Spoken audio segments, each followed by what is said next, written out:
चुनाव प्रचार के दौरान जन स्वराज के प्रत्याशी अनिल कुमार सिंह ने कमरेल पंचायत के सिरखरिया गांव में लोगों से क्या कहा, इन बात को जरा गौर से सुनिए। आज कमरेल गांव में आप जनसभा कर रहे हैं। ये कमरेल गांव वही है जहां माननीय मंत्री विजेंद्र प्रसाद यादव जी ने बोला था कि अगर वोट नहीं दोगे तो तुम्हारा बिजली काट दिया जाएगा। क्या स्थिति है गांव का, क्या कहेंगे? इस क्षेत्र का दुर्भाग्य है कि 35 साल से हम इस उम्मीदवार को, उस प्रतिनिधि को जो बिहार सरकार का मंत्री है, उसको रखे हुए हैं और हमारे मंत्री कहते हैं कि विकास बहुत हुआ। तो उन्हीं का यह विधानसभा है और कमरेल पंचायत का सिरखरिया गांव, जहां एक टोला से दूसरे टोला तक लोग नहीं जाते हैं।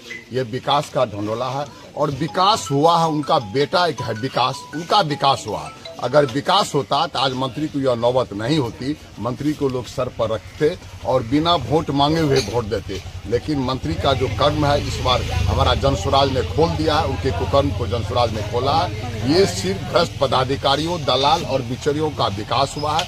आम आदमी से कोई लेना देना नहीं है। उस शहर के मुख्य सड़क को चमकाया है। जो ग्रामीण क्षेत्र है उसकी स्थिति जर्जर है। इस इलाके के बेरोजगार के अधिकांश बच्चे जो बाहर देश विदेश में विभिन्न कोनों में जाकर के जानवर की तरह रह रहे हैं और इस क्षेत्र का तो हम लोग का लगता है बहुत अपमान हुआ। और इस बार जनता की सरकार बनेगी। 35 साल का इस बार जनता हिसाब लेगी। 35 साल में उन्होंने दलाल, बिचौलियों, ठेकेदार का जो मनोबल बढ़ाया है उसको इस बार जनता सबक सिखाएगी। और हम यहाँ प्रचार करने के लिए नहीं आए थे, हमने हालत देखने के लिए आए थे कि स्थिति क्या है। सही माने में सिरखरिया गांव में गाड़ी नहीं जा पाई। मेरी भी गाड़ी यहाँ रुकी हुई है और जहाँ गाड़ी नहीं जा पाती है, जहाँ आज अस्पताल से लोग अस्पताल जाने के लिए सवारी नहीं मिलती है, टेम्पो नहीं जा पाता, क्या विकास हुआ? विकास के नाम पर ढोतला है, विश्वकर्मा फर्जी विश्वकर्मा है।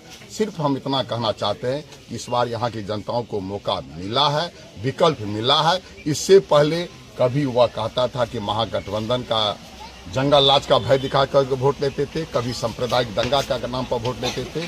इस बार एक विकल्प है, जन स्वराज एक विकल्प है और उस विकल्प में इस इलाके के तमाम लोगों का मान सम्मान की रक्षा होगी। और इस विकल्प में जन स्वराज इस बार आम मतदाताओं, आम लोगों का, गरीब, मजदूर, किसान, रिक्शा वाला, टेम्पू वाले, ड्राइवर वाले, बेरोजगार, बाहर में काम करने वालों की आवाज बन करके हमारे प्रशांत किशोर हैं। और हम ऐसे प्रतिनिधि हैं जो प्रशांत किशोर के हम भी कहते हैं कि अगर हमारे बारे में पता लगा लीजिए। अगर हम सही नहीं हैं तो मुझे भी मत न दें, लेकिन हमारे बारे में पता लगाइए। आप सब्जी खरीदने जाते हैं तो उसको भी पता लगाते हैं कौन सब्जी हरा है, कौन 3 दिन का पहले कहा। यहाँ के लोगों से हम यही कहने के लिए आते हैं कि आप अपने उम्मीदवार को परखिए, समझिए। अगर बदलाव चाहते हैं